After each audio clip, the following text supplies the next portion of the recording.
On National Women Veterans Day, a congressional hearing turned into something no one expected, a direct clash over the future of America's military. Representative Sara Jacobs didn't waste a second. She stood up and challenged Secretary Pete Hegseth with something he couldn't brush aside: facts, names, and real soldiers whose service records spoke louder than any talking point. These weren't hypotheticals. They were decorated women, some of them transgender, who had led combat missions, trained troops, and exceeded every standard placed before them. Yet, instead of honoring their service, the Pentagon was moving to push them out. The question was simple: why? Thank you. Gentleman yields back. Chair now recognizes a gentlelady from California, Ms. Jacobs. Thank you, Mr. Chairman, and thank you to all of our witnesses for being here. Secretary Hegseth, as you probably know, today is National Women's Veterans Day, and in your confirmation hearing and in subsequent conversations, you've said, and I'm quoting you now, "Women in our military have and continue to make amazing contributions across all aspects of our battlefield, and that women were some of the best soldiers you served with." Do you still stand by those statements? Yes. Great. Thank you. As you probably know, I represent San Diego, the biggest military community in the country, so I meet with countless service members all the time. And with your focus on emphasis and on merit and standards, I wanted to tell you about 3 incredible women in our military. So the first woman is a major responsible for advanced collective warfighting training. Her officer evaluation report rates her as most qualified. And some of the comments included are, and I'm quoting now, "She lives the Army values and demonstrates the warrior ethos daily. She rates within the top 5% of officers I've encountered in 18 years of military service." The second woman is an aviator with a record of over 50 combat missions, including deployments to Iraq and Afghanistan.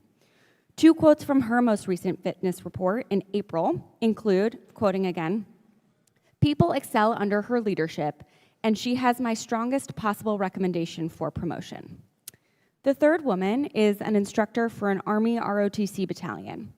According to her evaluation report, her overall performance was rated at far exceeds standards, and the comments include, "She is undoubtedly within the top 5% of non-commissioned officers I've worked with in my 22 years of service."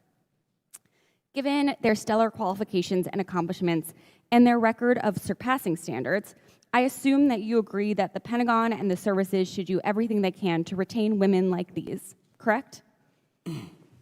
I would commend the major, the aviator, and the instructor for their service. Great. I'm glad you agree, because I also believe we should be recruiting and retaining the very best and brightest in our country to serve in the military. And yet, you are actually kicking out these 3 highly qualified service members solely because of their identity. These are trans women. And you are using the very same arguments that have been used against desegregating the military or allowing women to serve or allowing gay people to serve. And in all those cases, those arguments were wrong. So I think it's clear that this is actually not about standards or, and I'm quoting you again, "an equal, unwavering, gender-neutral, merit-based system," because if it were, you would be keeping these women in. Instead, you are the one injecting culture wars into the military, and it's at the detriment of our military readiness and national security. Now, General Kane, I'd like to turn to you. So to be clear, these are men who think they're women. These are women. I'm happy to educate you on, But these are men. on trans and so issues at another what we've time. identified is that there's mental health issues with that belief system. I'd like to turn to that General are Kane detrimental now. to readiness, and that's the determination that we've made and that we stand behind. Gender dysphoria. And so you don't complications. trust your commanding officers to be able to evaluate the people under them to decide if that were true, wouldn't that show up in their fit reps? And yet these fit reps are from the last 3 months, and all of their commanding officers say that they exceed standards. I'm turning to General Kane now. General Kane, I'd like to touch on something you said yesterday before the Senate Appropriations Committee. When asked whether the United States is under a foreign invasion, you said, "At this point in time, I don't see any foreign state-sponsored folks invading." Despite that testimony, 2,000 National Guard troops have been federalized and deployed to Los Angeles, and 700 Marines from my community of Southern California are now on the ground there as well. And on Tuesday, President Trump, flanked by hundreds of uniformed troops, said they are there, said this is the reason they are there. They are there, I'm quoting now, Generations of Army heroes did not shed their blood on distant shores, only to watch our country be destroyed by an invasion. General, have you personally informed the President that according to your own assessment, there is no invasion?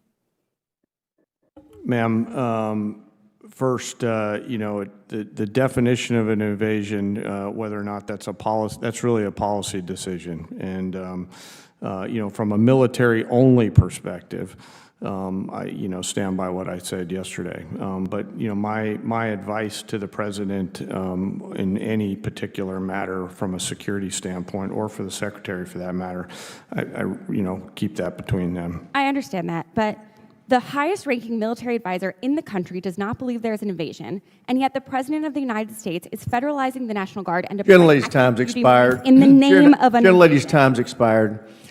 Jacobs began by reminding everyone in the room of something obvious but too often ignored.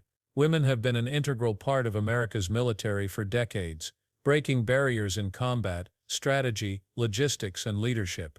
They've fought, bled, and sacrificed just like their male counterparts. But on this day, Jacobs made it personal. She introduced 3 women whose service was beyond question, 3 soldiers who represented not just competence but excellence. The first was a major with nearly 2 decades of service. She was responsible for advanced collective combat training, and her officer evaluation ranked her in the top 5% of all officers encountered in 18 years of military service. Her superiors described her as living the Army values and demonstrating the warrior ethos daily. She wasn't just good at her job, she was outstanding. The second was an aviator. Her record included more than 50 combat missions with deployments to Iraq and Afghanistan. Her fitness report praised her ability to lead under pressure, noting that people excelled under her guidance. Her commanding officer gave her the strongest possible recommendation for promotion. In the dangerous high-stakes world of combat aviation, she had proven herself again and again. The third was an instructor for an Army Iraq battalion. According to her evaluation, her performance far exceeded standards, placing her in the top 5% of non-commissioned officers encountered in 22 years of service. She wasn't just teaching skills, she was shaping the next generation of soldiers with authority and unmatched expertise. These weren't political talking points. These were people who had already given decades of service to the country. And yet Jacobs made it clear, despite their qualifications, despite their leadership, despite the fact that they had more than proven themselves, they were all facing the same fate. Not because they failed, not because they were unqualified, but because they were transgender. Jacobs' words landed like a hammer. She reminded everyone that these arguments about supposed threats to readiness were the same ones that had been used to keep women out of combat, the same ones used to argue against desegregating the military, the same ones used to bar openly gay service members. And every single time, history proved those arguments wrong. The military didn't weaken when it became more inclusive. It became stronger. But Hegseth didn't back down. He framed transgender service as a matter of mental health, implying that soldiers who identified as trans posed a risk to readiness. Jacobs cut him off. If that were true, she asked, wouldn't their commanding officers have seen it in their evaluations? The reports from the last 3 months said the opposite. These soldiers weren't struggling. They were excelling. They were rated as some of the best in the entire military. Jacobs pushed harder. The military deals with a wide spectrum of mental health challenges, from PTSD to stress-related conditions. But somehow, only transgender soldiers were being singled out. That wasn't about health, she argued. That was about bias. If readiness truly mattered, you would judge soldiers on their performance, not on their identity. And then the conversation widened. Jacobs pressed General Kane on a different issue, the federalization of thousands of National Guard troops in Los Angeles, despite Kane himself testifying there was no foreign invasion. The contradiction was obvious. The president claimed an invasion. The general said there wasn't one, and yet troops were deployed anyway. It showed that political narratives, not military assessments, were driving decisions. This wasn't new. Jacobs pointed out that every time the military evolved, gatekeepers cried that readiness would collapse. When women pushed into combat roles, they said the same thing.